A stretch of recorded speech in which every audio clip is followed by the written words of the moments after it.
Hey friends, welcome back to all in all stream. ஒரு அழகான காலையில் பிளான்ட்ஸ்க்கெலாம் தண்ணி ஊற்றிட்டு இருந்தோம்.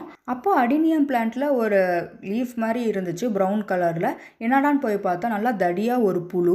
பார்க்கவே வித்தியாசமாகவும் டேஞ்சராகவும் இருந்துச்சு. நம்ம லீஃப்லாம் வேற கடிச்சிட்டு வேற இருந்துச்சா, ஏன் இரு அப்படின்ட்டு ஒரு டூல் வச்சு எடுக்க போனோம். அப்போ ஒரு க்ரீன் கலரில் லிக்விடை நமக்கு ஸ்ப்ரெட் பண்ணிருச்சு. இந்த வீடியோவில் பார்த்தாலே தெரியல, பார்க்கவே நமக்கு ரொம்ப டேஞ்சராக இருக்குது. இந்த ஃப்ராக்லாம் அதை சேஃப்கார்ட் பண்ணுறதுக்கு ஒரு லிக்விடில் நமக்கு ஸ்ப்ரெட் பண்ணும்ல, அதே மாதிரி தான் இதுவும் பண்ணுச்சு.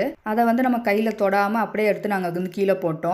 ஸோ இந்த மாதிரி கார்டனில் நிறைய அந்த மாதிரி வித்தியாசமாக புழுலாம் நாங்கள் பார்த்துட்டு இருக்கோம். ஸோ நீங்களும் அதை பார்த்தீங்களா, நம்ம அது என்ன வித்தியாசமாக இருக்குது ரிசர்ச் பண்ணாமல் தயவுசெய்து கையிலலாம் எடுக்காதீங்க. ஏதாவது ஒரு டூல் வச்சு எடுத்து அதை கீழே போட்டுருங்க. பிளான்ஸுக்கும் டேஞ்சரு, நமக்கும் டேஞ்சர் மாதிரி தான் இருக்குது. அழகாக இருக்கா, வித்தியாசமாக இருக்கா, நம்ம வீடியோ மட்டும் எடுத்துருவோம். So be careful while gardening. Next வீடியோவில் பார்க்கலாம். பாய். சப்ஸ்கிரைப் பண்ணுங்கள் மக்களே.